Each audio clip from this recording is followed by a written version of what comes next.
Dating is one of the more confusing events that life throws your way.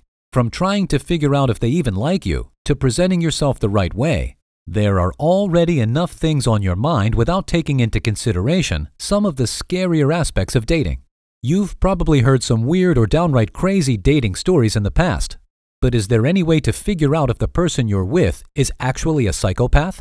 Fortunately, yes. Which is why today we'll be breaking down some signs of a psychopath, as well as what to specifically look for within your own relationship. Oh, and make sure to watch until number 1, as this is a red flag that most people miss. Number 9. You seem too similar to them. One of the most common parts of dating a psycho guy or girl is feeling as if you are almost too much alike.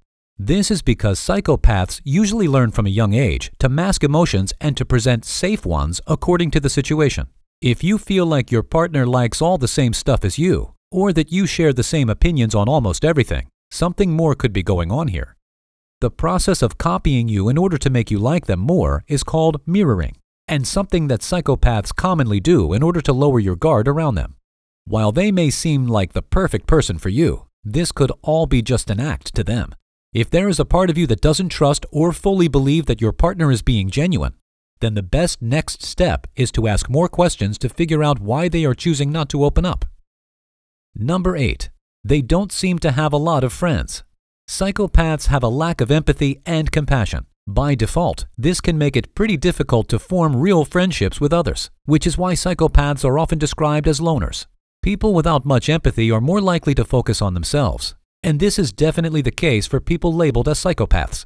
This is not to say that these people will have no friends, as they are still interpreted primarily as cheerful and friendly people. The friendships that the psychopath experiences will resemble something closer to a work or party relationship, with a lack of real trust or humanity. Being vulnerable is really tough for this type of person, and so maintaining a healthy and satisfying friendship will seem very difficult to psychopaths. A common example of this would be that a psychopath doesn't get a friend or birthday card to make them feel good, but instead to make sure that the intent or effect was felt. Psychopaths are self-serving individuals, which is why interpersonal relationships can seem so difficult to keep up. Psychopaths don't want a genuine connection, and so will often look for work in places where they can control the power dynamic even better. In workplaces, they often maintain positions of power in order to further establish themselves as a person deserving of respect. Number 7. They constantly threaten boundaries. Since psychopaths have a hard time considering the emotions of others, a relationship with one can become very taxing. These people will always be intruding on the boundaries that you put up for yourself, and may not even see your annoyance as a reason to stop. People that are in relationships with psychopaths often recall being challenged often about their beliefs. They report that they always felt their partner looking for weaknesses in their defenses and feeling exhausted after arguments. Interestingly enough, although there will be no boundaries on your side, your partner will still be extremely defensive when they feel like they are being prodded, and this can easily lead to fights and discomfort. Psychopaths want to remove others' powers immediately, and so don't expect them to loosen up their boundaries in order to be fair to you. Number 6. There's always a loser and a winner. While most people would agree that assigning a winner and loser to every situation sounds like a bad idea, this is exactly what a psychopath will do. Most people with psychopathy are also documented in making mental lists of their good deeds to others for future reference. In a romantic relationship, don't expect a psychopathic partner to accept losing easily, and for them to even complain or argue that they lost in the first place. Things are pretty black and white inside the mind of a psychopath, and they're not going to understand the greater lessons behind winning and losing. Instead, the result is always going to be the most important thing in their minds. By the way, make sure to subscribe if you've learned something new today. Number 5. Your confidence shrinks up. Many people that have been in abusive relationships with psychopaths have expressed the feeling that they started to lose themselves along the way. Psychopaths are dominating figures that wish to control the relationship and have the final say at all moments. Because of this, you may be feeling tired, less motivated, or even a little unsure about your thoughts or actions. This is the result of having your voice taken away, and not just a sign that you have a psychopathic partner, but also that you're in a toxic relationship too. Because your confidence shrinks up, you will become increasingly easier to control, which is exactly what the psychopath wants.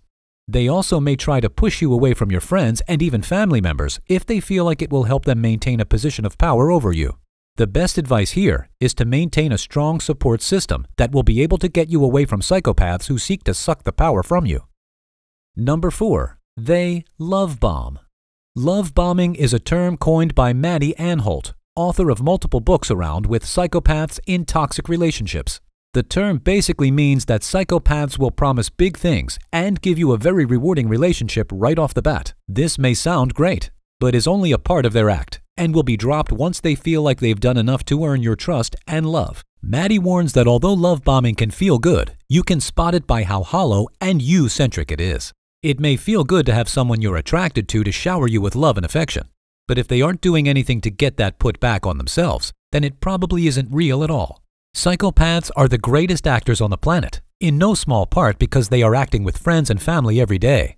They prey on people's desire to be taken care of and loved, but Maddie warns to be certain that they are doing it for the right reasons before letting an overly cheerful person into your life. Number 3. They talk about being attracted to your kindness. Psychopaths don't just choose the people they want to pursue randomly, and if you have been chosen, there might be a reason. Psychopaths are attracted to kind and genuine people, which is dangerous because they offer neither of those traits in return. Psychopaths are excited by attention, and so these people will give them the proper amount of care and respect for presence, and also be there for the psychopath if they need support. This establishes a relationship where the psychopath is free to copy their partner's emotions and build up the partner into feeling like they have a really sweet and sincere relationship. Once the psychopath grows bored, though, they will lose interest and drop their partner without much care, causing a tremendous amount of heartache in the process. If you are a person who considers themselves kind or empathetic to others, then you should be cautious, since those are things that psychopaths seem to latch onto. Number 2. They compliment you in backhanded ways. Your partner saying, "You look so much prettier without makeup," or something of that nature, could be more than just an annoying opinion. Some people, particularly men, will find ways to insult you while maintaining a positive surface demeanor. This practice is called negging or gaslighting and is a common tool used by the manipulator. If you feel like the compliments you're getting just cause more harm than good, this very well could be going on with you. With psychopaths and gaslighters, what they are saying is almost never what they are actually trying to say, and it can become truly difficult to separate reality from the lies your partner is telling you. Number 1. They don't deal with rejection well. Unfortunately, rejection is a part of life. Be it romantically, at their workplace, or anywhere, someone is bound to say no along the way. Most of us know how to handle rejection without it further embarrassing ourselves, or forcing ourselves to linger on the pain any longer than necessary. But psychopathic people are not so lucky. Psychopaths are really bad at dealing with rejection, and it may even seem like you're dating a crazy person at that moment. This is because psychopaths put most of their confidence in the fact that they are well liked, and so when they are met with the realization that maybe things aren't quite as good as they appear, they explode. Psychopaths will blame others, lash out, and pout, all while denying that anything upset them in the first place. As funny as it may be to see a person who hurt you get their just desserts, this trait may pose issues for you as well. Psychopaths usually do not handle breakups well either, and often will villainize their partners in an effort to distance blame away from themselves. Always be aware that if you are able to identify a psychopath while dating them, that getting out of the relationship can be extremely taxing too. And if you liked this video, then check out these related videos to see more, and make sure to subscribe, and leave a comment saying, "I subscribed," and we will personally reply to your comment.